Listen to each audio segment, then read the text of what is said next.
మరొకసారి బైబిల్ క్లాస్లో వాక్యం చెప్పుటకు నాకు వచ్చిన గొప్ప అవకాశాన్ని బట్టి, నాకు ఇచ్చిన గొప్ప అవకాశాన్ని బట్టి కూడా యేసుపేట తండ్రి అనే దేవునికి కృతజ్ఞతలు చెల్లించుకుంటున్నాను.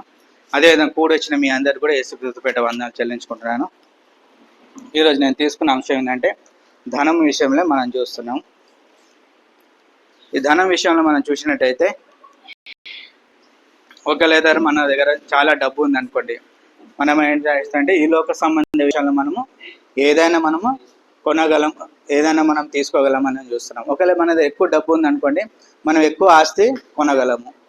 ఏదైనా ఏమంటే ఇల్లు, మంచి ఇల్లు కట్టుకోగలము. లగ్జరియస్ ఇల్లు అంటాం కదా, అట్లా ఆ విధంగా మంచి ఇల్లు కట్టుకోగలము. అయితే మంచి కారు కొనగలము.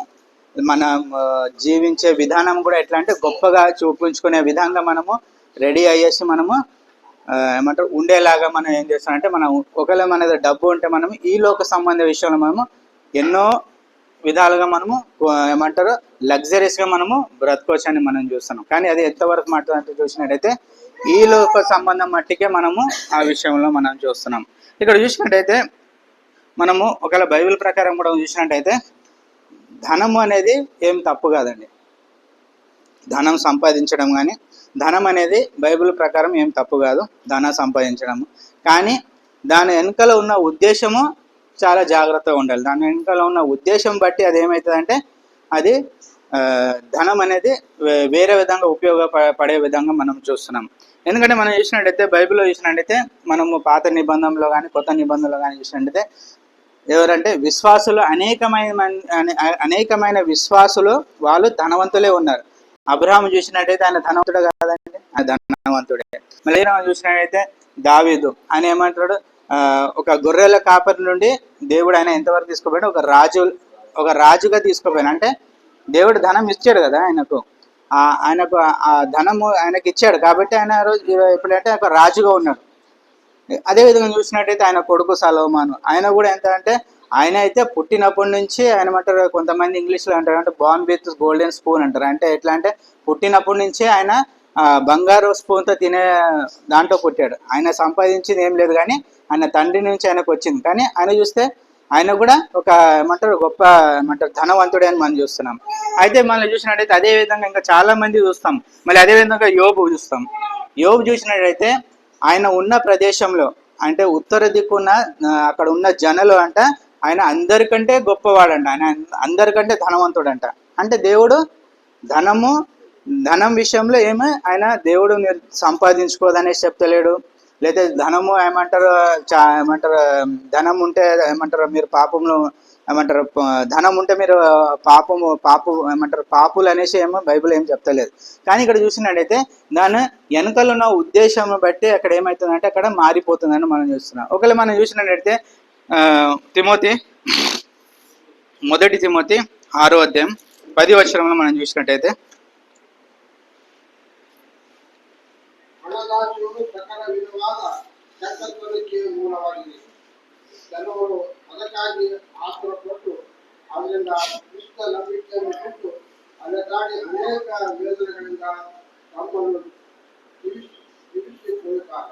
ఇక్కడ చూసినట్టయితే ఏం చెప్పాలంటే ఎందుకనక ధనాపేక్ష సమస్తమైన కీడులకు మూలం అంట. అంటే ధన అపేక్ష ఉంటే ఏమవుతుందంటే సమస్త విధమైన కీడుకు మూలం అంట.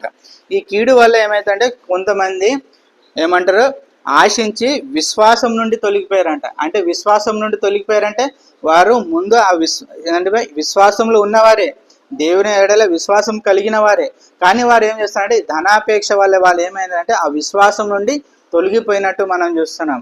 ఒకవేళ మనం చూసినట్టయితే పరిశుద్ధ గ్రంథంలో చూసినట్టయితే కొంతమంది విశ్వాసులు ఉన్నారు. వాళ్ళు ఏం చేశారంటే వాళ్ళు ఈ ధనాపేక్ష వల్ల ఏమయ్యారంటే ఆ విశ్వాసం నుండి దేవుని నుండి వారు తొలగిపోయినట్టు మనం చూస్తున్నాం. పాత నిబంధనలు మనం చూసినట్టయితే మనము అక్కడ చూస్తాము 2 రాజులు 5వ అధ్యాయము 1 నుంచి అధ్యాయం మొత్తం చూసినట్టయితే అక్కడ ఒక నామాన్ అనేసి ఒక వ్యక్తిని చూస్తాం. ఈ నామాన్ అనే వ్యక్తికి ఏమైతే కుష్ఠరోగం ఉంది.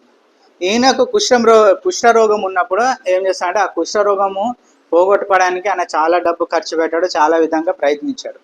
ఆయన ప్రయత్నించినప్పుడు ఆయనకు ఆ కుష్ఠరోగం తగ్గకపోతే ఆయన ఒక యుద్ధంలో ఏమంటారు సంపాదించుకున్న ఒక ఏమంటారు తీసుకొచ్చిన ఒక దాసిగా ఉన్న ఆ, ఒక కుమార్తెని చూస్తాం అక్కడ.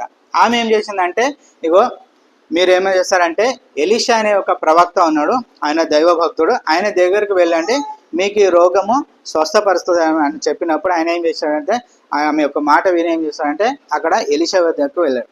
ఎలీషా వద్దకు వెళ్ళినప్పుడు ఎలీషా ఏం చేశాడంటే ఆయనకి ఏం చేశాడంటే స్వస్థత కలిగించాడు. అక్కడ ఏమంటారు 7 మార్లు నువ్వు ఏమంటారు పోయి ఆ నీళ్ళలో మునిగినట్టయితే నీకు స్వస్థత కలుగుతుంది అన్నప్పుడు ఆయన ఏం చేశాడు, నామాను పోయి ఆ నీళ్ళలో మునిగినప్పుడు ఆయన స్వస్థత కలిగింది. స్వస్థత కలిగినప్పుడు నామాను వచ్చేయమంటే నీకు ఎంత ఆస్తి కావాలి, ఎంత డబ్బు కావాలి, నేను ఇస్తాను, నువ్వు తీసుకో అన్నప్పుడు ఆయన ఏమంటాడు ఎలీషా ఏమంటాడంటే నాకు నిచ్చే ఆస్తి ఏమి నాకు అవసరం లేదు అని చెప్తాడు. సరే ఈయన నామాన్ని ఇస్తానన్నాడు. ఎలీషా ఏం చేశాడంటే నాకు వద్దు అని చెప్పాడు. ఆయన ఎలీషా దైవ భక్తిలో ఉన్నాడు కాబట్టి వద్దు అన్నాడు. కానీ ఇక్కడ ఎలీషా దగ్గర పనిచేసే ఒక వ్యక్తి ఉన్నాడు, ఎలీషా శిష్యుడు ఏం చేశాడంటే ఎప్పుడైతే నామాన్ని తిరిగి ఆయన దేశానికి వెళుతున్నాడో ఈ ఎలీషా శిష్యుడు ఏం చేశాడంటే ఆయన వెళ్ళి త్వరగా వెళ్ళాడు. ఆయన పేరు చూసినట్టయితే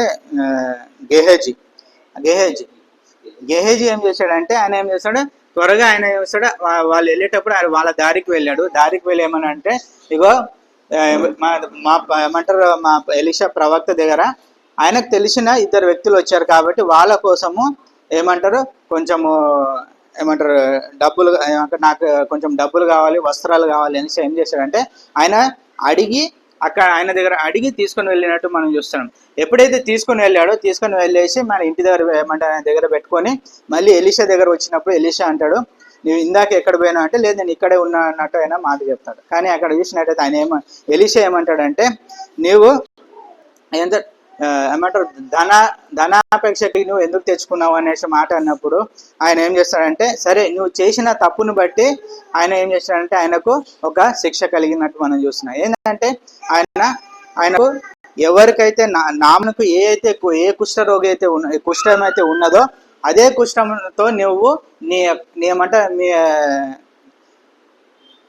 నీ కుటుంబం మొత్తం బాధపడుతుందని చెప్పి ఆయనకు అక్కడ శిక్షించినట్టు మనం చూస్తున్నాం. ఇక్కడ చూసినట్టయితే ధనాపేక్ష వాళ్ళు చూసినట్టయితే ఇక్కడ ఒక పెద్ద మంచి ఒక పెద్ద దైవ భక్తుడైన ఎలీషా దగ్గర ఉన్న ఒక శిష్యుడు ఏం చేశాడంటే ఆయన ధనాపేక్ష వల్ల అక్కడ పడిపోయినట్టు మనం చూస్తున్నాం. ఆయన ఏం చేస్తాడు ఆ పడిపోయినందుకు ధనాపేక్ష వల్ల ఆయన చూసినట్టయితే ఆయన కుష్ఠం వచ్చింది. ఆయనకే కుష్ఠం రాకుండా ఆయన కుటుంబం మొత్తము ఆ రోగం వచ్చినట్టు మనం చూస్తున్నాం. అదేవిధంగా చూసినట్టయితే మళ్ళీ ఒకవేళ మనము కొత్త నిబంధనకు వచ్చినట్టయితే కొత్త నిబంధనలో ఒక వ్యక్తి ఉన్నాడు. ఆయన కూడా ఏం చేస్తాడంటే ఆయన కూడా ఒక శిష్యుడే. ఆ శిష్యుడై ఉండి కూడా ఆయన ఏం చేస్తున్నాడు ధనాపేక్ష వల్ల కూడా ఆయన పడిపోయినట్టు మనం చూస్తున్నాం. అది మనం చూసినట్టయితే మత్తయి రాసిన సువార్త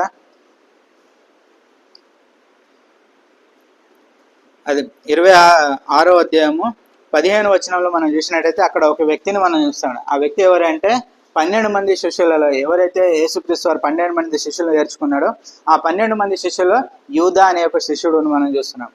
ఆ యూదా అనే శిష్యుని మనం చూసినట్టయితే ఆయన ఏం చేశాడంటే యేసుక్రీస్తు వారిని అప్పగింపడానికి ఏం చేశాడంటే ఆయన 30 వెండి నాణ్యాలకి ఏం చేశాడు యేసుక్రీస్తు వారిని అప్పచెప్పడానికి ఆయన ఒప్పుకున్నట్టు మనం చూస్తున్నాడు. ఆయన ఎవరై ఉన్నాడు, ఆయన కూడా ఏమంటాడు దైవ భక్తి కలిగిన ఒక దేవుని ఎడల విశ్వాసం కలిగిన వ్యక్తి అని మనం చూస్తున్నాడు. అయితే ఆ విశ్వాసం కలిగిన వ్యక్తి అయి ఉండి కూడా ఆయన ఏం చేశాడంటే ఈ ధనాపేక్ష వల్ల ఆయన పడిపోయినట్టు మనం చూస్తున్నాం. ఆయన పడిపోయి ఏం చేశాడంటే ఇక్కడ చూసినట్టయితే ఆయన యేసుక్రీస్తు వారిని అప్పగించడానికి ఆయన 30 వెండి నాణ్యాలు అక్కడ తీసుకున్నట్టు మనం చూస్తాం. కానీ ఎప్పుడైతే 30 వెండి నాణ్యాలు తీసుకున్న తర్వాత ఆయన తప్పు ఆయన తెలుసుకున్న తర్వాత ఏం చేశాడంటే ఆ వెండి నాణ్యాలు తీసుకుపోయి అక్కడ ఒక దేవాలయంలో పడేసినట్టు మనం పడేసిన తర్వాత ఆయన పరిస్థితి ఏమైంది ఒక మనం చూసినట్టయితే అపోస్తుల కార్యము 1వ అధ్యాయము 18వ వచనంలో మనం చూసినట్టయితే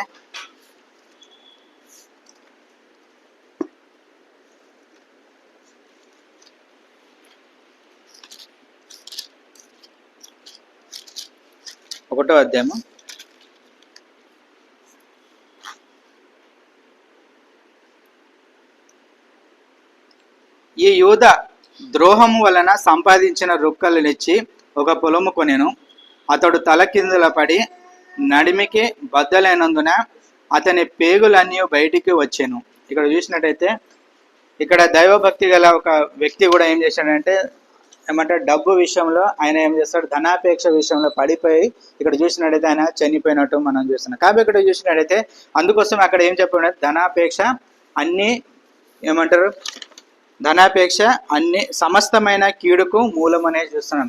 ఈ కీడు ఏమంటారు, ఈ ధనాపేక్ష వల్ల కీడుకు మూలమైన తర్వాత ఆయన ఏం చేస్తాడంటే దానిని ఆశించి విశ్వాసం నుండి తొలగిపోయారని మనం చూస్తున్నాం. కాబట్టి ధనాపేక్ష కలగకుండా మనము విశ్వాసంలో కొనసాగించాలని మనం చూస్తున్నాం. అదేవిధంగా చూసినట్టయితే అదే తిమోతి 6వ అధ్యాయం 9వ వచనం కింద వచనంలో మనం చూసినట్టయితే అక్కడ కూడా ఇంకో మాట చెప్పబడింది.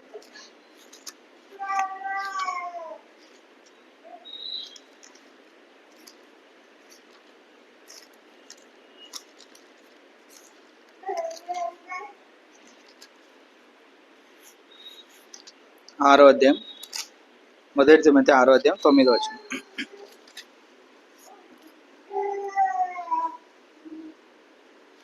ధనవంతులగుటకు అపేక్షించు వారు శోధనలను, ఊరిలోను, అవివేకయుక్తములను, హానికరములనైన అనేక దురాశలను పడుదురు.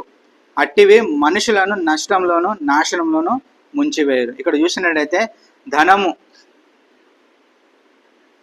ఒకవేళ మనము ధనవంతులు అవ్వాలంటే ఇక్కడ చూసినట్టయితే ఒకవేళ మనం ధనవంతులు అవ్వాలని ఒకవేళ ఆశ కలిగి ఉన్నట్టయితే ఇక్కడ ఏం చెప్తుందంటే ఒకవేళ మనం ధనవంతులు కావాలని ఆశ కలిగితే ఏమవుతుంది, అవి శోధనలో లేదా ఉరిలో అది పడేస్తుంది అనే విషయం మనం చూస్తున్నాం. అందుకోసం ఇక్కడ చూసినట్టయితే మనం ఉదాహరణ చూసినట్టయితే అక్కడ మత్తయి రాసిన సువార్త 19వ అధ్యాయము 16 నుంచి 21 వచనంలో చూసినట్టయితే అక్కడ ఒక యవనస్తుడు మనం చూస్తున్నాం. ఇక్కడ చూసినట్టయితే అక్కడ ఆ వచన ప్రకారం చూసినట్టయితే ఆయన చాలా ఆస్తి గల వ్యక్తి అని మనం చూస్తున్నాం. ఈ ఆస్తి గల వ్యక్తి వారు ఏం చేశారంటే యేసుక్రీస్తు వారి దగ్గర వచ్చినప్పుడు యేసుక్రీస్తు వారి దగ్గర వచ్చి ఆయన ఏమంటున్నాడో ఒకవేళ మనం చదివి చూద్దామండి. మత్తయి రాసిన సువార్త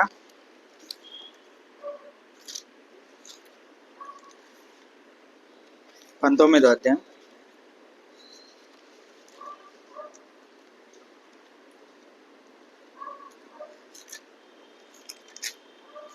16 నుంచి కొన్ని వచ్చిన సార్. ఇదిగో ఒకడు ఆయన యొద్దకు వచ్చి, బోధకుడా, నిత్య జీవము పొందుటకు నేను ఏ మంచి కార్యములు చేయవలని ఆయనను అడిగాను. అందుకు ఆయన, మంచి కార్యముల గురించి నన్ను ఎందుకు అడుగుచున్నావు? మంచి వాడొకడే. నీవు జీవంలో ప్రవేశించగోరిన ఎడల ఆజ్ఞలను గైకొనమని చెప్పాను. అతడు ఈ ఆజ్ఞలు ఆయనను అడుగగా, యేసు, నరహత్య చేయవద్దు, వ్యభిచారింపవద్దు, దొంగిలివద్దు, అబద్ధ సాక్ష్యం పలకవద్దు, తల్లిదండ్రులను సన్మానింపము, నిన్ను వలె నీ పొరుగు వారిని ప్రేమింపలేను అనునవే అని చెప్పాను. అందుకు ఆ యవ్వనుడు, ఇవన్నీ అనుసరించుచు నేనున్నాను, ఇకను నాకు కొదువ ఏమని ఆయనను అడిగాను. అందుకు యేసు, నీవు పరిపూర్ణుడవుటకు కోరిన ఎడల పోయి నీ ఆస్తిని అమ్మి బీదలకేమో, అప్పుడు పరలోకమందు నీకు ధనము కలుగును. నీవు వచ్చి నన్ను వెంబడించు అని ఆయనతో చెప్పాను. ఇక్కడ చూసినట్లయితే ఇక యవనస్తుడు వచ్చి ఏం చేస్తున్నాడంటే యేసుక్రీస్తు వారి దగ్గరకు వచ్చాడు. యేసుక్రీస్తు వారి దగ్గరకు వచ్చి నేను నిత్య జీవం పొందాలంటే ఏం చేయాలని అడిగినప్పుడు యేసుక్రీస్తు వారు మొదట ఏం చెప్పారంటే, నీవు నిత్య జీవం పొందాలంటే నువ్వు ఏం చేయాలంటే నువ్వు దేవుడు ఇచ్చిన ఆజ్ఞలు నువ్వు కరెక్ట్గా పరిపాలించాలి అని చెప్పాడు. సరే, అది చెప్పినప్పుడు ఈ వ్యక్తి ఏమన్నాడంటే నేను కరెక్ట్గానే అన్ని పాలిస్తున్నాను. అయితే ఇక్కడ ఏమేమి చెప్పాడంటే అవన్నీ నేను కరెక్ట్గానే నేను దేవుడు చెప్పిన విధాలన్నీ నేను పాటిస్తున్నాను అంటావు. సరే, నువ్వు పాటిస్తున్నావు అన్నప్పుడు ఇంకా నాకేం పొదువు ఉంది, నాకు నిత్య జీవం దొరకవచ్చు కదా అనేసి అడిగాడు. అయితే అక్కడ దేవుడు ఏమంటే యేసుక్రీస్తు వారు అనేది ఇవన్నీ కాదు, నీ దగ్గర ఇంకోటి తక్కువ ఉంది అని అంటే చదువుతాను. ఏంది ఆ పొదువుగా ఉన్నది ఏంటంటే నీకున్న ఆస్తిని అమ్మి నా వెంబడించు అన్నాడు. ఈ వెంబడించు అన్నప్పుడే ఆయన ఏం చేశాడంటే దుఃఖంతో అనేసి వెళ్ళిపోయినట్టు మనం చూస్తున్నాం. ఇక్కడ చూసినట్టయితే మనం కూడా మనం కూడా ఏమంటారు డబ్బు సంపాదించుకోవాలనుకుంటున్నాము. ఓకే, మంచిదే కాదనేసి కాదు. అయితే డబ్బు సంపాదించినప్పుడు మనం ఇక్కడ చూసినట్టయితే మనం కూడా ఏం చేస్తామంటే అప్పుడప్పుడు మనం కూడా చాలా దైవభక్తి కలిగి ఉంటాం. ఎప్పుడైనా చూస్తే ప్రతి ఆదివారము సంఘానికి వస్తూ ఉంటాము. ఆరాధన పాలు పొందుతూ ఉంటాము, ఎక్కడైనా మీటింగ్ అయితే కూడా వెళ్తూ ఉంటాము. ఇంకా ఏమంటారు ఇక్కడ ఇంకా చూసినట్టయితే ఇంకా దేవుని ఏ పని అయినా కూడా చేయడానికి వెంబడించాం. కానీ అయితే కూడా మన దగ్గర ఒకటి ఏదైతే ఏమంటారు ఒకటి కొదువుగా ఉంది అనేసి ఏం చూస్తాడు, అదేంటంటే ధనాపేక్ష అనేసి మనం చూస్తున్నాం. ఇక్కడ చూసినట్టయితే ఈ యవనస్తు కూడా ఏం చేస్తున్నాడంటే అన్ని చేయడానికి సిద్ధంగా ఉన్నాడు. దేవుడు చెప్పిన ప్రతిదీ చేయడానికి ఆయన ఏం చేస్తాడు, ఆయన పాటిస్తున్నాడు. పాటిస్తుంటే కూడా నీ దగ్గర ఒకటి ఏమైందంటే ఒకటి తక్కువ ఉంది, అది ఏంటంటే నువ్వేమంటారు నీ ఉన్న ఆస్తిని అమ్మే విషయాన్ని కానీ ఆయన ఏం చేస్తున్నాడు, ఆయన అమ్మలేకపోతున్నాడు. ఆయన భరించలేకపోయి ఆయన ఏం చేస్తున్నాడంటే అక్కడ చూసినట్టయితే ఆ నిత్య జీవని వదిలేసి ఆయన వెళ్ళిపోయినట్టు మనం చూస్తున్నాం. అదేవిధంగా చూసినట్టయితే సంఘంలో మనం కూడా ఏం చేస్తున్నాం అంటే మనం కూడా అన్ని విషయంలో మనం కరెక్ట్గా ఉంటున్నాం, అన్ని విషయంలో మనం జాగ్రత్తగానే ఉంటాం. కానీ ఎప్పుడైతే మనం చూసినట్టయితే ధనము విషయంలో రాగానే మనం ఏం చేస్తున్నాం అంటే చాలా మంది పడిపోతున్నట్టు మనం చూస్తున్నాం.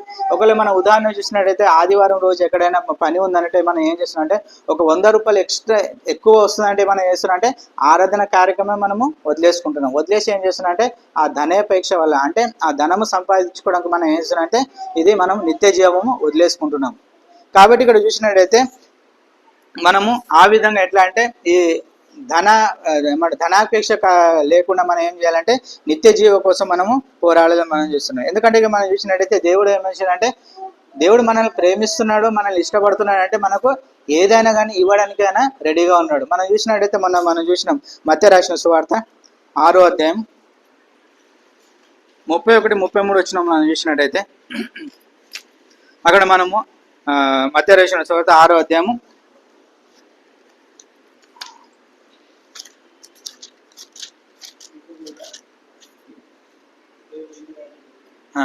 31-33. కాబట్టి ఏమి తిందమో ఏమి త్రాగుదమో ఏమి ధరించుకుందామో అని చింతింపకుడి, అన్యజనులు వీటి విషయమై విచారించుదురు. ఇవన్నీ మీకు కావాలని మీ పరలోకపు తండ్రికి తెలియను. ఇక్కడ చూసినట్టయితే మనం చేసినట్టే ధనం ఎందుకు సంపాదిస్తామండి, మనము ఈలోక సంబంధమైన ఏమంటే వాటి కోసం ఏమంటే జీవించడానికి మనము సంపాదించుకుంటూ ఉంటాం. కానీ ఇక్కడ దేవుడు ఆ విషయంలో కూడా ఏం చెప్తున్నాడంటే మీరు కాబట్టి ఏమి తిందుమో ఏమి త్రాగుదామో ఏమి ధరించుకుందామో అని నువ్వు వీటి కోసం నువ్వు విచారించకుండా నువ్వు ఏం చేయాలంటే నీకు కింద మాటలు చెప్పబడినండి, ధరించుకుందామని చింతింపబో అన్యజనులు వీటి విషయమై ఏమంటారు విచారించుదురు. కానీ క్రైస్తవులైన మనము వీటి విషయంలో మనము ఎప్పుడు ఆలోచించదని చెప్పబడుతుంది. ఎందుకంటే కింద ఏం చెప్తుందంటే కాబట్టి మీరు ఆయన రాజ్యమును నీతిని మొదట వెతుకుడి, అప్పుడు అవన్నీ మీకు అనుగ్రహింపబడును. ఇక్కడ చూస్తున్నట్టు దేవుడు ఏం చెప్తున్నాడంటే నీవు ఈ లోక సంబంధ విషయంలో ధనం సంపాదించి నేను ఏమంటే మంచిది ధరించుకోవాలి, మంచి అన్నం తినాలి, లేకపోతే నేను లగ్జరీస్గా ఈ లోకంలో జీవించాలి, లేకపోతే మంచి కారు కొనాలి అనేసి నువ్వు ఆలోచిస్తున్నావు. వీటన్ని గురించి నువ్వు ఆలోచించకు. నీకు ఈ లోక సంబంధ విషయంలో నువ్వు జీవించడానికి నీకు ఏమేమి కావాలో తండ్రి అనే దేవునికి ముందే తెలుసు అన్నప్పుడు నువ్వేం చేయాలంటే ఫస్ట్ నువ్వేం చేయాలంటే ఏమంటారు దేవుని రాజ్యం కోసము నీతి కోసం నువ్వేమంటే తవకపడాలంట. ఎప్పుడైతే దీనికోసం నువ్వు ఎప్పుడు ప్రయత్నం చేస్తూ ఉంటావో, నువ్వు ఎప్పుడైతే దేవుని మాటలు వింటావో నీకు వెంబడ నీకు ఏమేమి కావాలి ఈ లోకంలో నీకు ఏమేమి అవసరం ఉందో నీకు అన్నీ ఆయన వెంటనే నీకు దయచేస్తూ ఉంటాడని మనం చూస్తున్నాం. కానీ మనం ఏం చేస్తున్నాం అంటే అసలు దేవుని మీద ఏ మాత్రము మనము నమ్మిక ఉంచాం, ఏ మాత్రం మనం ఏమంటే భరోసా చేయం. ఒకవేళ మనకు ఈ లోక సంబంధ విషయంలో మనం చూసినట్టయితే ఒకవేళ మనకు ఏమైనా డబ్బు అవసరం వచ్చిందంటే మనం ఫస్ట్ ఏం చేస్తామంటే ఎవరు డబ్బు ఇస్తారు, ఎక్కడ వస్తాయి, లేకపోతే ఎవరు ఏం చేస్తారు అనేసి ఫస్ట్ అక్కడిక్కడ చాలా వెతుకుతూ ఉంటాం. చాలా వెతికి ఏం చేస్తామంటే లాస్ట్కి ఏం చేస్తామంటే ఎవరు దిక్కు లేకపోతే దేవుడు నువ్వే దిక్కు అనేసి ఏం చేస్తాం, మళ్ళీ మనము దేవుని దగ్గరకు వచ్చి మనం ఇది చేస్తాం. కానీ ఒకవేళ ఒకవేళ మనం ప్రార్థన చేసినప్పుడు మనకు అది ఏమంటారు దొరుకుతలేదంటే దాని వెనకాల ఏదో ఒక విషయం ఉంటుంది. దేవుడు అది మనకి ఎందుకు ఇస్తలేడో మనం ఆలోచించాలి తప్ప ఎందుకో దేవుడు మనకి ఇస్తలేడు అనేసి మనం గునుకోకుండా మనం ఇది చేయకూడదు.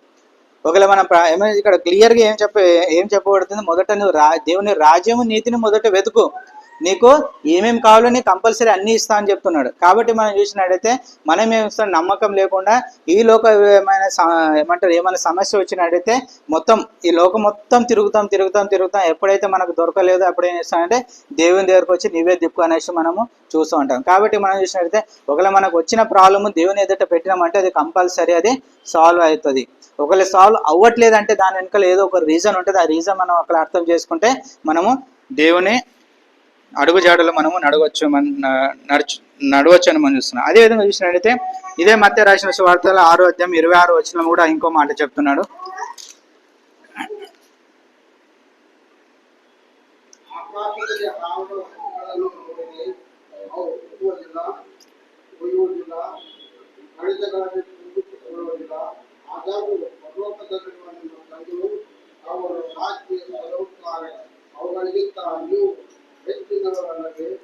సార్ ఇక్కడ చూసినట్టయితే ఏమి చెప్పాలంటే ఆకాశ పక్షులు చూడు, అవి ఏం చేయను, అవి పంట కూర్చుకోను. ఎక్కడైనా పోయి ఒక విత్తనం వేసి ఇక నాకు చెట్టు వస్తుంది, నేను ఇది పెంచుకుంటాను, పెద్దగా అయిన తర్వాత దాని ఫలము తింటుందనే పక్షులు ఏమైనా ఎప్పుడైనా ఆలోచిస్తాయా?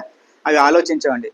కానీ దేవుడు ఏం చేస్తున్నాడంటే అవి ఏమి చేయకపోయినా కూడా ఏమంటారు తండ్రి అయిన దేవుడు వాటికి ప్రతిరోజు ఎంత ఆహారం కావాలి, ఏమి కావాలి, ప్రతిదీ దేవుడు వాటి విషయంలో చూస్తున్నట్టు మనం చూస్తున్నాం. అదేవిధంగా మనం చూసినట్టయితే మనం కూడా అదేవిధంగా ఇంకో మాట ఏం చెప్పబడంటే అవి అయితే ఏమంటారు ఇక్కడ చూసినట్టయితే నోటి మాటతో కలిగినవి. ఈ జీవ జంతువులు మనం చూసినట్టు ఆది కాండంలో మొదటి అధ్యాయంలో మనం చూసినట్టయితే కలుగును గాక అంటే అవి కలిగినాయి. కానీ తండ్రి అనే దేవుడు మనల్ని ఏం చేస్తున్నాడంటే ప్రత్యేకంగా తయారు చేశాడు. అందుకోసం ఇక్కడ ఏం చేస్తున్నాడంటే మీరు వాటికంటే శ్రేష్ఠులు గారా, అంత ప్రేమతో మమ్మల్ని పెంచిన దేవుడు ఒకవేళ మనకు అవసరం ఉంది అన్నప్పుడు మనకి ఎందుకు ఇయ్యాడు? ఇస్తాడు, కంపల్సరీ ఇస్తాడు. కానీ ఒకవేళ ఇస్తాడంటే దానికి ఒక రీజన్ ఉంటుంది. ఇంతకుముందు నేను ఒకసారి చెప్పిన అడుగుడి ఇవ్వబడును అనే మాటలో నేను ఒకసారి చెప్పినాను. మనకు ఎందుకు దొరకలేదు అంటే మనం చూసినట్టయితే మీ పాపములు అడ్డుగా ఉన్నాయి కాబట్టి మీకు దొరుకుతలేదు అనేసి మనం చూసాం. అక్కడ మనం కొన్ని రీజన్లు చూసినాం ఎందుకు ఇస్తలేడు దేవుడు అనేసి మనం చూస్తున్నాం. కాబట్టి చూసినట్టయితే మనము అడిగే విధానంలో ఉంటుంది. ఇంకో విషయం చూసినట్టయితే మనము దైవభక్తిలో ఉంటే కంపల్సరీ దేవుడు మనం అడిగింది ఇస్తాడు. ఇస్తలేడంటే మనము ఆ రీజన్ మనము చూడాలనేసి మనం చూస్తున్నాం. అదేవిధంగా మనం చూసినట్టయితే ఇంకో మాట చూసినట్టయితే మొదటి సామెలు 2వ అధ్యాయం 7వ వచనంలో మనం చూసినట్టయితే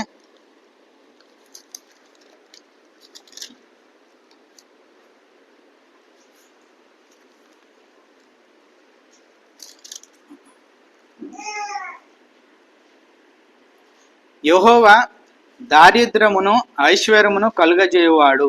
ఇక్కడ చూసినట్టయితే ఏం చెప్తున్నాడంటే దేవుడు దారిద్రము ఐశ్వర్యము కలుగజేయువాడు అంటే ఒక మనిషికి డబ్బు కావాలి అని ఏమంటారు, డబ్బు ఇచ్చి గొప్పవాడు చేయాలంటే కూడా తండ్రి అయిన దేవుడే దాని వెనకాల ఉంటాడు. ఒక మనిషి ఏమంటారు ఐశ్వర్యవంతం నుండి దరిద్రానికి పోవాలన్నా దాని వెనకాల దేవుడు ఉంటాడు. అంటే ఒక మనిషి గొప్పవాడు కావాలంటే దేవుడి ఏమంటారు ప్రేరేపణ ఉండాలి, అంటే దేవుని ఆశీర్వాదం ఉండాలి. ఒకవేళ ఆ మనిషి మళ్ళీ ఏమంటారు పైనుంచి కిందికి అంటే దారిద్ర్యంకు రావాలంటే కూడా అక్కడ దేవుని యొక్క ప్రేరేపణ ఉండాలని చూస్తున్నాం. అందుకోసం మనం ఇక్కడ చూసినట్టయితే మన ఉదాహరణ మనం చూసినట్టయితే లూకా రాసిన సువార్త 12వ అధ్యాయం 16 నుంచి 21 వచ్చిన మనం చూసినట్టయితే అక్కడ ఒక వ్యక్తి ఉన్నాడు. ఆయన ఏం చేశాడంటే ఈ కథ అందరికీ తెలిసి మరొకసారి చెప్తున్నాను. ఇక్కడ చూసినట్టయితే ఒక వ్యక్తి ఉన్నాడు. ఆయన ఏం చేసినట్టయితే ఆ సంవత్సరము ఎంతో పంట వచ్చింది. ఆ పంట వచ్చినప్పుడు ఆయన ఏం చేసినంటే ఆయన ఆ పంటను జమ చేసి అంటే కూర్చుకొని పెట్టుకోవడానికి అక్కడ చూసినట్టయితే ఆయనకు అక్కడ ఒక ఇల్లు అనేది చిన్నగా అయిపోయింది. ఆ కొట్టు అనేది చిన్నగా అయినప్పుడు ఏం చేస్తే ఆ కొట్టు అంతా పలగొట్టి మళ్ళీ ఒక పెద్దది కట్టించి దాని లోపల ఆ సంవత్సరం వచ్చిన ధాన్యములు అన్ని పెట్టి ఆయన ఏం చేస్తున్నాడంటే రాత్రిపూట ఆయన పండుకొని ఏమంటాడంటే ఇగో నీకు ఏమంటే ఈ జీవితం మొత్తం కావలసిన ధనము నీ కోసం కూర్చోపెట్టి ఉన్నాను, ప్రాణంతో చెప్తున్నాడు, నీ కోసము పెట్టి ఉన్నాను, నువ్వేం చేయి తిని త్రాగు సుఖించమని చూస్తున్నాడు. ఇక్కడ చూసినట్టయితే ఆయన ఏం చేస్తున్నాడంటే ఈ ధనము మొత్తము నేను సంపాదించిన అనుకుంటున్నాడు ఆయన. ఇందాక మనం చూసినాం ఏమంటాడు దారిద్ర్యము ఐశ్వర్యం ఇచ్చేవాడు దేవుడు అని మనం చూస్తున్నాం. అన్నప్పుడు ఇక్కడ ఏం చూసినట్టయితే ఈ ధనవంతుడు ఏం చేస్తున్నాడంటే ఆయన ఏమనుకుంటాడు అంటే నా కష్టార్జితము నేను సంపాదించుకున్నాను కాబట్టి తన ప్రాణంకి ఏమంటున్నాడంటే తినుము త్రాగుము సుఖించుమని చెప్తున్నాడు. కానీ ఇక్కడ ఆ మాట చెప్పినప్పుడు దేవుడు ఏమంటాడంటే వెర్రివాడ ఈ రాత్రి పూటనే నీ ప్రాణము ఒకవేళ నేను తీసుకుంటే ఏం చేస్తావు అని సంపాదించినంత వేస్ట్ అయిపోతుంది. చనిపోయిన తర్వాత ఏమైనా వచ్చి ఆయన సంపాదన ఏమైనా తినొచ్చా? లేడు. కాబట్టి ఇక్కడ చూసినట్టయితే మనకు ఒకవేళ మన దగ్గర ఐశ్వర్యం ఉన్నా కూడా మనం ఏం చేయాలంటే మనల్ని మనం తగ్గించుకొని ఉండాలి. ఈ వ్యక్తి చూసినట్టయితే ఆయన ఏం చెప్తున్నాడంటే తను తాను ఏమంటాడో హెచ్చించుకుంటున్నాడు. ఇంకా నాకు ఏమంటారు, ఇంకా అవసరమైనది ఏముంది? ఏం లేదు. మస్తు ఏమంటారు, తినడానికి త్రాగడానికి మంచిగా ఉంది, అంత ఉంది, ఇంకా నాకు ఏం అవసరం లేదనేసి తను తాను ఏం చేస్తున్నాడు, హెచ్చించుకుంటూ గర్వపడుతున్నాడు. కాబట్టి ఒకవేళ మన దగ్గర ఒకవేళ ఆస్తి ఉన్నా కూడా అది ఏ విధంగా అంటే మనల్ని మనం తగ్గించుకొని మనము నడవాలనేసి మనం చూస్తున్నాం. అదేవిధంగా మనం చూసినట్టయితే మళ్ళీ అక్కడ ఇంకో మాట కూడా చెప్పబడిందండి. లూకా రాసిన సువార్త లాస్ట్ ఒక మాట చూసుకున్నాం. దానిలో కూడా లూకా రాసిన సువార్త 12వ అధ్యాయము 21వ వచనం మనం చూసినట్టయితే,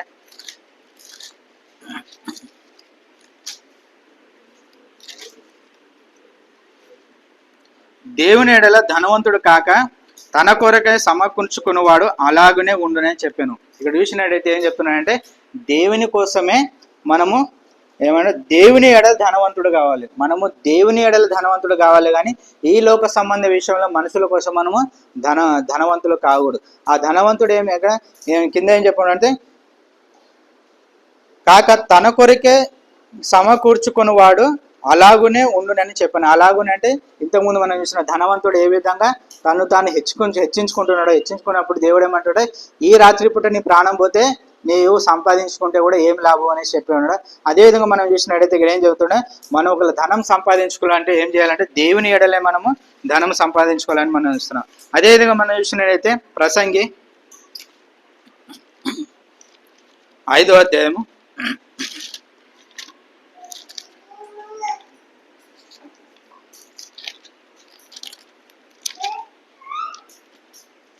12వ వచనం మనం చూసినట్టయితే,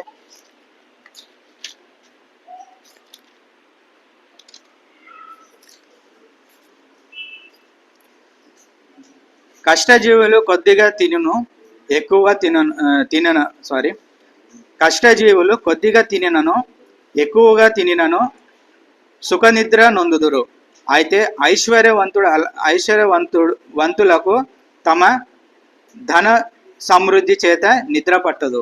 ఇక్కడ ఏం చెప్పబడుతుందంటే, ఇక్కడ చూసినట్టయితే ఒకవేళ కష్టజీవి అంటే ఒకవేళ కష్టపడే వ్యక్తి ఒకవేళ ఆయన కొంచెం తిన్నా లేకపోతే కడుపు నిండా తిన్నా, కానీ ఆయన ఏం చేస్తాడు, కష్టజీవి కాబట్టి ఆయన ఏం చేస్తాడంటే రాత్రి పూట ఆయన మంచి నిద్రను పోతాడు అంటున్నాడు. కానీ అదే విధంగా చూసినట్టయితే కింద మాట ఏం చెప్తాడంటే, అదే ధనవంతుడు అయితే ఏం చేస్తాడంటే ఆయన సంపాదించిన సంపాద వల్ల ఏమవుతుందంటే ఆయనకు మంచి నిద్ర పట్టదని చూస్తున్నాడు. ఎందుకు మంచి నిద్ర పట్టదని అందరికీ తెలుసు. ఎందుకంటే వాళ్ళకి ఎందుకు మంచి నిద్ర పట్టదంటే సంపాదించిన ధనము వల్ల వాళ్ళు ఏమవుతుందంటే ఎన్నో బిజినెస్లు చేస్తూ ఉంటారు. ఆ ఎన్నో బిజినెస్లు చేసినప్పుడు ఏమవుతుందంటే ఏ బిజినెస్లో ఎప్పుడు ఏం లాస్ వస్తుందని ఆలోచనలో ఉంటారు. లేకపోతే ఉన్న ధనాన్ని ఎవరైనా దొంగలు వచ్చి దోచుకుంటారనే ఆలోచన ఉంటాయి. ఈ అనేకమైన ఆలోచన ఉంటుంది. ఈ ఆలోచన వల్ల ఏమవుతుందంటే వాళ్ళు ఏం చేస్తారంటే రాత్రిపూట సరైన నిద్ర వారికి ఉండదు. కానీ ఒకవేళ అదే దరిద్రుడు ఉన్నాడు అనుకోండి, రోజు కూలికి సంపాదిస్తున్నాడు, రోజు కూలికి పోయి డబ్బులు తెచ్చుకున్నాడు అంటే ఆయన ఏం చేస్తాడంటే ఆయన దగ్గర ఎంత ఉన్నదో అంత తింటాడు, పండుకుంటాడు. ఆయన దగ్గర దోచుకోవడానికి ఏముండదు. లేకపోతే ఏదో పెద్ద బిజినెస్ చేసినా రేపు లాస్ అవుతుంది అనేసి ఏముంటుంది, రేపు పొద్దున లేవాలి, ఉన్నది తినాలి, మళ్ళీ పనికి పోవాలి, అదే ఆలోచన ఉంటుంది. అదే ఆలోచనతో పండుకుంటాడు ఆయన. ఇక్కడ చూసినట్టయితే అందుకోసం ఏం చెప్పాడంటే ధనవంతుడు మనం చూసినట్టయితే అనిల్ అంబానీ ఎవరు ఉన్నారు, ఆయన కొడుకు పెళ్లి అయింది. ఆ పెళ్లి అయినప్పుడు ఆ పెళ్లిలో ఆయన ఏమంటాడు, ఆయన ఒక మాట చెప్పే ఉన్నాడు అనేసి మనం చూస్తున్నాం. ఆయన ఏమని మాట చెప్పాడంటే ఆయన అంత ధనవంతుడు అయి ఉన్నా కానీ ఆయనకున్న బాధలు చాలా ఉన్నాయంట. ఆయన చిన్నప్పటి నుంచి ఎంతో రోగంతో ఉన్నాడంట. కానీ మనకేమనిపిస్తుంది అంటే ఆయన ఈ యొక్క మన భారతదేశంలో ఆయన మంచి ఒక ధనవంతుడని మనం చూస్తున్నాం. ఆయన ఎంతో సుఖంగా ఉండొచ్చు, ఆయన ఆస్తి ఎంతో ఉండొచ్చు, ఆయన తినే భోజనం ప్రతిరోజు ఎన్ని విధాల భోజనం చేస్తున్నాడని మనం ఆలోచిస్తున్నాం. కానీ ఇక్కడ చూసినట్టయితే మనం తినే ఆహారం కూడా వారు తినలేరు. మనం ఇప్పుడు కూడా మనం ప్రతిరోజు బిర్యానీ తినమంటే తింటాం, కానీ వాళ్ళు ఆ విధంగా తినలేరు. వాళ్ళు ఏం చేయాలంటే ప్రతిదీ వాళ్ళు డైట్ మెయింటైన్ చేయాల్సి వస్తుంది. ఎందుకంటే ఆయన కొడుకు ఏం చెప్తున్నాడంటే ఆయన పుట్టినప్పటి నుంచి ఆయన అనారోగ్యత ఉన్నాడంట. ఆ అనారోగ్యత వల్ల వాళ్ళ తల్లిదండ్రులు చాలా కష్టపడ్డారంట. మనం చూసినట్టయితే ఆయన బాడీ వెయిట్ కూడా మనం చూసినట్టయితే ఒకప్పుడు చాలా వెయిట్గా ఉండేది, ఇప్పుడు కొంచెం తగ్గినట్టు మనం చూస్తున్నాం. అదేవిధంగా మనం చూసినట్టయితే అదేవిధంగా ఒకవేళ కష్టజీవి అయితే కష్టపడి ఆయన సంపాదించుకునే వ్యక్తి అయితే ఆయన ఏం చేస్తాడంటే ఆ కష్ట జీతంలో ఆయన సుఖమైన నిద్రను అనుభవిస్తాడు. ఒకవేళ చాలా ధనవంతుడు అయినట్టయితే ఆయన ఏం చేస్తాడంటే ఆయన మంచి నిద్ర ఉన్నదని మనం చూస్తున్నాం. అదేవిధంగా మనం చూసినట్టయితే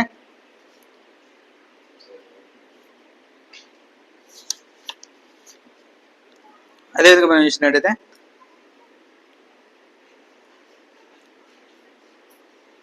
మొదటి తిమోతి 5వ అధ్యాయం 8వ వచనంలో చూసినట్టయితే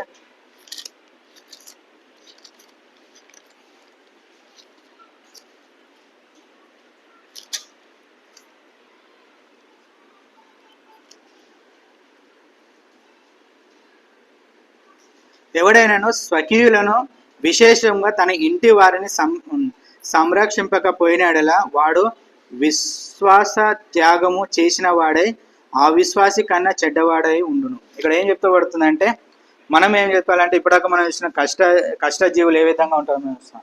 అదే విధంగా మనం ఏం చేస్తే కష్టపడి మనం సంపాదించి మనం ఏం చేయాలంటే మన ఇంటిని పోషించుకోవాలని మనం చూస్తున్నాం. చాలా మంది చూసినట్టయితే కొంతమంది ఏం చేస్తున్నారంటే ఇంట్లో వాళ్ళు పెద్దవారై ఉండి కూడా లేకపోతే ఇంట్లో ఒక బాధ్యత కలిగి ఉండి కూడా వాళ్ళు ఏం చేస్తారంటే వారి పని చేయక ఏం చేస్తారంటే లేజితనంగా ఉంటారు. వారు ఎక్కడ పని ఉన్నా వారు పనికి వెళ్ళరు, లేకపోతే వారు ఎట్లా అంటే వారి లేజితనము వాళ్ళు చూపించుకుంటూ ఉంటారు. కాబట్టి ఇక్కడ ఏం చెప్పబడుతుందంటే ఒక వ్యక్తి ఏ విధంగా ఉండాలి, ఒక విశ్వాసి ఏ విధంగా ఉండాలంటే ఏం చెప్పబడుతుందంటే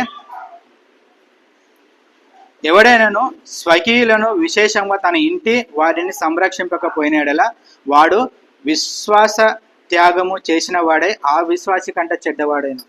మనం ఏ విధంగా ఉంటాడో ఒకవేళ మన విశ్వాసంలో ఉండి మనం ఒకవేళ మన ఇంటిని సంరక్షింపకపోయినట్టయితే ఆ విశ్వాసి కన్నా మనము చెడ్డవారై ఉంటామన్నమాట. అంటే మనం విశ్వాస గలవార ఉండి కూడా వ్యర్థం అనేసి మనం చూస్తున్నాం. అదేవిధంగా మనం ఇంకో వచనం మనం చూసినట్టయితే అదే ప్రసంగిలో 15వ వచనంలో మనం చూసినట్టయితే 5వ అధ్యాయం 15వ వచనము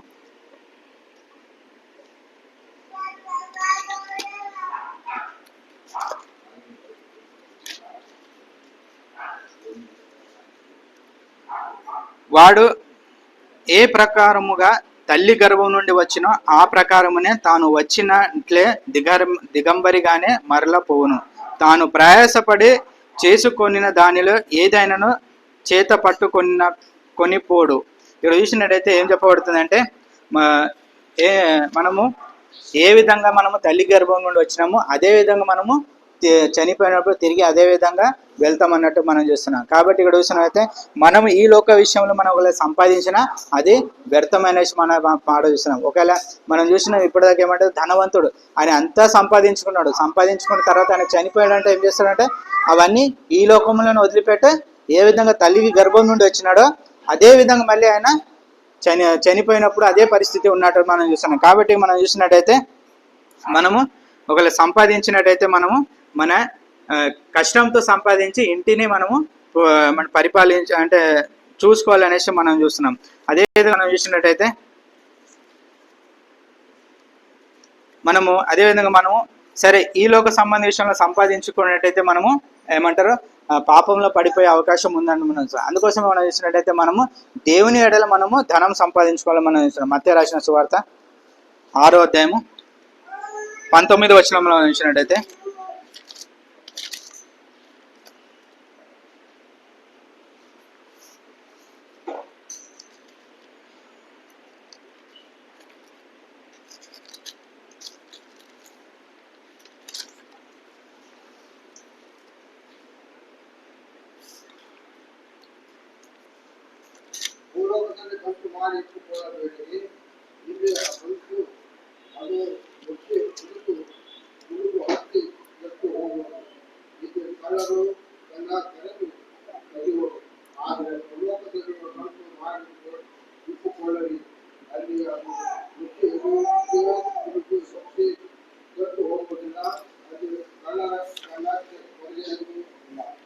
ఇక్కడ చూసినట్టయితే ఏం చెప్పబడుతుందంటే ఈ భూలోకంలో సంపాదించుకోవాలని ఆలోచన కలిగి కానీ ఎక్కడ సంపాదించుకోమంటున్నాడు, భూమి మీద మీ కొరకు ధనము కూర్చుకొనవద్దు, ఇక్కడ చిమటను తుప్పును తినివేయును, దొంగలు కన్నమి వేసి దొంగలిదురు. ఇక్కడ చూసినట్టయితే ఒకవేళ మనం ఈ లోక సంబంధించిన ఒకవేళ మనం ధనం సంపాదించి పెట్టుకున్నట్టయితే అది ఏమవుతుందంటే ఈ లోక సంబంధించంలో ఒకవేళ మనము అదేమైతే చినిగిపోవచ్చు, లేకపోతే పాడైపోవచ్చు అవకాశం ఉన్నాయి, లేకపోతే ఎవరైనా దొంగలు వచ్చి తీసుకుపోయే అవకాశం ఉంటాయి.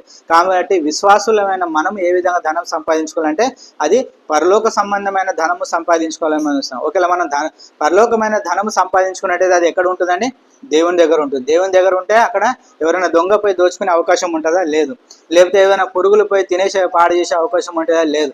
కాబట్టి ఇక్కడ మనం చూసినట్టయితే మనము ఈ లోక సంబంధమైన విషయంలో మనము సంపాదించుకున్నాం కంటే పరలోక సంబంధమైన ధనము సంపాదించుకోవాలని మనం చూస్తున్నాం. అది ఏ విధంగా ధనము సంపాదించుకోవాలంటే మనం చూసినట్టు మొదటి తిమోతి 6వ అధ్యాయంలో మనం చూసినట్టయితే అక్కడ ఏం చెప్తుందంటే సత్క్రియ అను ధనము సంపాదించుకోవాలని మనం చూస్తున్నాం. అంటే మనం మంచి క్రియలనే ధనము సంపాదించుకోవాలి. ఒకవేళ మనము ఈ లోకంలో ఉన్నన్ని రోజులు మనము ఈ లోకం విడిచిపోయినట్టయితే మనం చనిపోయినట్టయితే మన గురించి ఏం చెప్పుకుంటారంటే పలానా వ్యక్తి ఈ విధంగా ఉండే అనేసి కొంతమంది చాలా మంది చెప్తా ఉంటారు.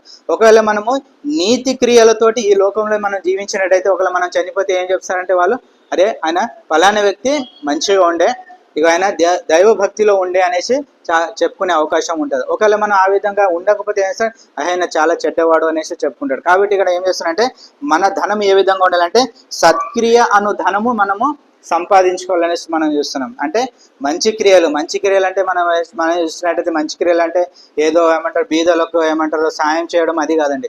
మంచి క్రియలు అంటే దేవుని క్రియలు, అంటే దేవుని చెప్పిన మాట ప్రకారము చేయడమే సత్క్రియలను ముందుస్తున్నాం. ఆ విధంగా మనం ఒకవేళ సత్క్రియలు చేసి ఆ ధనం ఈ లోకంలో సంపాదించుకున్నట్టయితే మనం అక్కడ పరలోకంలో నిత్య జీవం పొందే అవకాశం ఉంటుంది మనం చూస్తున్నాం. అదేవిధంగా చూసినట్టయితే హెబ్రీయులకు రాసిన పత్రిక 13వ అధ్యాయం 5వ వచనంలో మనం చూసినట్లయితే అక్కడ ఏం చెప్పబడితే ధనాపేక్ష లేని వారై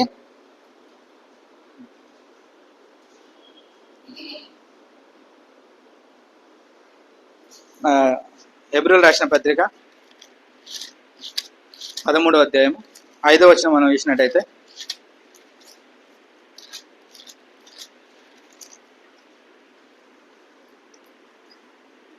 ధనాపేక్ష లేని వారే మీకు కలిగిన వాటితో సంతృప్తి పొంది ఉండుడి. ఇక్కడ ఏం చెప్తున్నారంటే ధనాపేక్ష లేకుండా ఈ లోక సంబంధమైన ధనాపేక్ష లేకుండా మనం ఏం చేయాలంటే ఉన్న వాటిలో మనము సంతృప్తి కలిగి ఎంత ఉంది అంతలోనే మనము సంతృప్తి కలిగి ఈ లోకంలో జీవించాలి. ఒకవేళ మనం ధనాపేక్ష పెట్టుకున్నట్టయితే మనము ఇంతకుముందే చదివిన మొదటి తిమోతిలో చదివిన ఏమైతే ధనాపేక్ష ప్రతి కీడుకు మూలమైపోతుందంట. అంటే మనం ఒకవేళ ధనం ఉందనుకోండి ఏమవుతుందంటే మనకు వేరే ఆలోచనలు వస్తాయి. వేరే ఆలోచన వచ్చి మనము చాలా తప్పుదారిలో పోతామని చూస్తున్నాం. అందుకోసం మనం చూసినట్టయితే మన క్రీస్తు సంఘంలో మనం చూసినట్టయితే నేను చూసినట్టయితే చాలా మంది ఎప్పుడైతే ధనము లేకుండా ఉంటారో అప్పుడు దాకా చాలా మంది చాలా విశ్వాసంలో ఉన్నట్టు మనం చూస్తున్నాం. కానీ కొంతమంది ఎట్లా అంటే ఎప్పుడైతే ధనం వారి చేతికి వచ్చిందో వారు ఆ విశ్వాసం నుండి చాలా మంది తొలగిపోయినట్టు నేను వేరే సంఘస్థుల గురించి చెప్తాను, క్రీస్తు సంఘంలోనే నేను చెప్తున్నాను. కాబట్టి ఇక్కడ చూసినట్టయితే ధనము అందుకోసమే ప్రతి కీడుకు మూలం అంట. ఎప్పుడైతే మనకు ధనం వచ్చేస్తుందో అప్పుడు ఏమైతే గర్వం వచ్చేస్తుంది. ఎప్పుడైతే మనం ధనం వచ్చేస్తుందో ఏం చేస్తామంటే ఇష్టం వచ్చినట్టు మనం ఏదైనా కొనాలని ఆశ కలుగుతుంది. ఎప్పుడైతే మన ధనం వచ్చేస్తుందో మనం ఏం చేస్తామంటే గర్వం ఎక్కువైపోతుంది. కాబట్టి ఇక్కడ చూసినట్టయితే ధనాపేక్ష కలగకుండా కష్టం ఎంత ఒకవేళ ఏమంటారు బైబిల్ ఏమంటే ధనం సంపాదించుకుంటే తప్పు అనేసి ఏం చెప్తలే. కష్టజీతంతో నువ్వు సంపాదించుకున్నట్లయితే ప్రాబ్లం లేదు.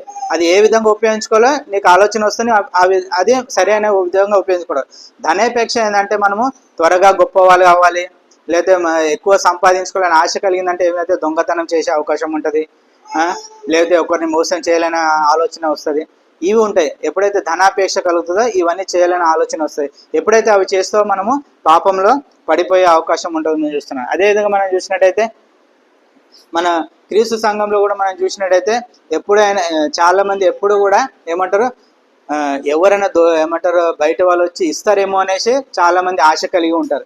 ఎక్కడైనా మీటింగ్ ఉందనుకోండి, ఆ మీటింగ్ పిలిస్తే వాళ్ళు ఏమంటారు అంటే ఫస్ట్ అక్కడ వస్తాం కానీ ఏమైనా ఇస్తారా అనేసి అడుగుతారు. చాలా మంది అక్కడ వస్తాము ఏమైనా ఇస్తారా, లేకపోతే మేము బస్ ఛార్జ్ పోవడానికి రావడానికి ఇస్తారా, అక్కడ ఏమైనా మనం పిక్నిక్ పోతున్నామా, లేకపోతే అక్కడ ఏమైనా ఏమంటారు, వాళ్ళు ఏదైనా బిజినెస్ చేస్తున్నారు, అక్కడ బిజినెస్ పోతున్నాం, ఏం లేదు కదా. అక్కడ ఎందుకు పోతున్నాం? ఒకవేళ ఎక్కడైనా మీటింగ్ ఉందంటే ఎందుకు పోతున్నాం? అక్కడ దేవుని వాక్యం వినడానికి పోతున్నాం. దేవుని వాక్యం ఎందుకు వింటాము? అది మన రక్షణ కొరకే కదా. మన రక్షణ కొరకు మన కొరకే అన్నప్పుడు మనము డబ్బు పెట్టుకొని మనం పోవాలి. అక్కడ పోయి మనము డబ్బు పెట్టాలి తప్ప అక్కడ పోయి అక్కడ ఏమంటారు భక్తులు అక్కడ వచ్చిన వారు అరే వారు ఏమైనా ఇస్తారా లేకపోతే వారి దగ్గర ఏమైనా దొరుకుతుందని ఆశ పెట్టుకొని పోతే అది వ్యర్థమే కదా. కాబట్టి మనం చూసినట్టయితే క్రీస్తు సంఘంలో మనం చూసినట్టయితే చాలా మంది అంటే తీసుకునే వారే ఎక్కువైపోయినారు. ఎక్కడ ఏం దొరుకుతుంది, ఎక్కడ ఎవరు ఎంత ఇస్తారనే ఆలోచనే కలిగి ఉంటారు. కానీ మొట్టమొదటిగా క్రీస్తు సంఘంలో ఉన్నవారే మొదట ఏం ఆలోచన, ఎంత మనము ఇయ్యాలి అనేసి మనం ఆలోచన కలిగి ఉన్నాం. ఇక్కడ మనం చూసినట్టయితే ఇంకా వేరే వేరే సంఘాలు మనం ఏమంటారు చాలా మంది 1000 మంది ఏమంటారు 2000 మంది వారానికి వస్తూ ఉంటారని చెప్పుకుంటూ ఉంటారు. ఆ సంఘాల్లో చూసినట్టయితే అక్కడ వారు ఇవ్వరండి ఎవరికి. మీరు రండి మీకు డబ్బులు ఇస్తాము, మీరు మీటింగ్ రండి మీకు డబ్బులు ఇస్తామని ఎవరు పిలవరు. అక్కడ వాళ్ళు ఏం చేస్తారంటే రివర్స్ అక్కడ పోయి వాళ్ళు కానుకలు వేస్తూ ఉంటారు. ఆ కానుకలు ఏ విధంగా వేస్తారో తెలుసా అండి? మనలాగా 100 రూపాయలు 200 లేకపోతే 500 వారు కానుకలు వేయరండి. వాళ్ళు వేలలో లక్షలు వేస్తూ ఉంటారు కానుకలు. అది మన క్రీస్తు సంఘంలో అలవాటు లేదండి. క్రీస్తు సంఘంలో ఏం అలవాటు ఉందంటే వస్తాను ఎంత ఇస్తారనేసి అడిగే అలవాటు ఉంది. కాబట్టి మనం క్రీస్తు సంఘంలో ఉన్నవారు మనం ఏం నేర్చుకోవాలంటే మనము ఎప్పుడైతే ఒక ఏమంటారు మీటింగ్ ఉందంటే ఆ మీటింగ్కు మనమే డబ్బు ఛార్జ్ ఏమంటారు వేసుకొని పోయే ఆలోచన కలిగి ఉండాలి. అక్కడ పోయిన తర్వాత అక్కడ ఉన్న అవసరము ఏముందో చూసుకొని వారికి ఇచ్చేవారిగా ఉండాలి. అక్కడ పోయి మనం ఆశించే వారిగా ఉండాలి. ఇక్కడ మనం చూసినట్టయితే ఆ విధంగా మనం ధనాపేక్ష కలగకుండా ఉండాలని మనం చూస్తున్నాం. అదేవిధంగా లాస్ట్ ఒక ఉదాహరణ చూసుకొని మనం ముగించుకుందాము. మనం చూసినట్టయితే లాజరు మళ్ళీ ధనవంతుడి విషయంలో మనం చూస్తున్నాం. ఇక్కడ లాజరు ధనవంతుడి విషయంలో చూసినట్టయితే ధనవంతుడు ఏ విధంగా ఉన్నాడంటే ఆయన ఈ లోకంలో ఉన్నన్ని రోజులు సుఖంగా ఉన్నాడు. ఈ లోకంలో ఉన్న రోజులు ఆయన లగ్జరీస్గా బతికాడు. ఈ లోకంలో ఉన్న అన్ని రోజులు ఆయన ఏం చేస్తాడు, ఆయనకి ఇష్టం వచ్చినట్టు తిన్నాడు, సుఖంగా జీవించాడు. కానీ ఆయన లాస్ట్కి వచ్చినప్పుడు మనం చూసినట్టయితే ఆయన ఏం చేశాడు, నరకంలో ఉన్నట్టు మనం చూస్తున్నాం. అదేవిధంగా చూసినట్టయితే అక్కడ బీదవాడైన లాజరస్ విషయంలో మనం చూస్తున్నాం. ఆ లాజర్ విషయంలో మనం చూసినట్టయితే మనం అనుకుంటున్నాము ఆ లాజర్ బీదవాడే ఉన్నాడు కాబట్టి ఆయన పరలోకానికి వెళ్ళాడు అనుకుంటున్నాం. కానీ ఆ విధంగా లేదండి. దేవుడు బీదవాడు ఉన్నాడు కదా వీడిని పరలోకం తీసుకుని పోయే అవకాశమే లేదు బైబిల్ ప్రకారం చూసినట్టయితే. నేనేమనుకుంటానంటే లాజరు ఆయన అడుక్కునే పరిస్థితిలో ఉండొచ్చు, ఆయన ఏమంటారు ఎంతో రోగంతో ఉండొచ్చు, కానీ ఆయన బైబిల్ ప్రకారం చూసినట్టే ఆయన దైవభక్తిలో ఉన్నాడు అనుకుంటా. నేను దైవభక్తి కలిగి ఉన్నాడు కాబట్టి లాజరు ఇక్కడ చూసినట్టయితే అబ్రహాము రొమ్మున ఆయన ఆనుకొని ఉన్నాడు. ఇక్కడ చూసినట్టయితే ధనవంతుడై ఉన్నాడు. ఆ ధనవంతుడై ఉన్నందుకు ఆయన నరకానికి వెళ్ళలేదండి. ఆయన ధనవంతుడై ఉన్నాడు కానీ ఆయన దైవభక్తిలో లేడు. ఆయన అందుకోసమే అక్కడ ఏమంటారు ధనవంతుడి విషయంలో ఏం చెప్తాడంటే ఇంకా భూలోకంలో నా అన్నదమ్ములు ఉన్నారు, వారు కూడా నాలాకనే జీవిస్తున్నారు. అంటే వారు ఏమంటారు దైవభక్తి లేకుండా వారి లోకంలో జీవిస్తున్నట్టు మనం చూస్తున్నాం. కాబట్టి ఇక్కడ చూసినట్టయితే ఈ లోక సంబంధ విషయంలో సంపద విషయంలో బైబిల్ నువ్వు సంపాదించుకోనని ఏం చెప్తలేరు. ఏ విధంగా సంపాదించుకోవాలని మనము కష్టపడి సంపాదించుకోమంటుంది. మనకి ఎంత అవసరమో అంత సంపాదించుకొని తృప్తిగా తినేసి తృప్తిగా ఈ లోకంలో జీవించమని చెప్పబడుతుంది. ఒకవేళ ధనాపేక్ష కలిగి ఒకవేళ ఎక్కువ సంపాదించుకోవాలనే ఆలోచన వచ్చిందనుకోండి మనము పాపంలో పడిపోయే అవకాశం చాలా ఉంటాయి. కాబట్టి ఇక్కడ చూసినట్టయితే మనము ధనాపేక్ష కలగకుండా మనము బీదవాళ్ళైనా ఉన్నప్పుడు కూడా మనము దైవభక్తిలో ఉన్నాము. అదేవిధంగా మనము దైవభక్తి అంటే మనము ఇచ్చేవారిగా మనము ఈ లోకంలో జీవించాలని చెప్తే ఇంతే చెప్పి దేవుని వాక్యం ఇస్తున్నా. అందరికీ వందనాలండి.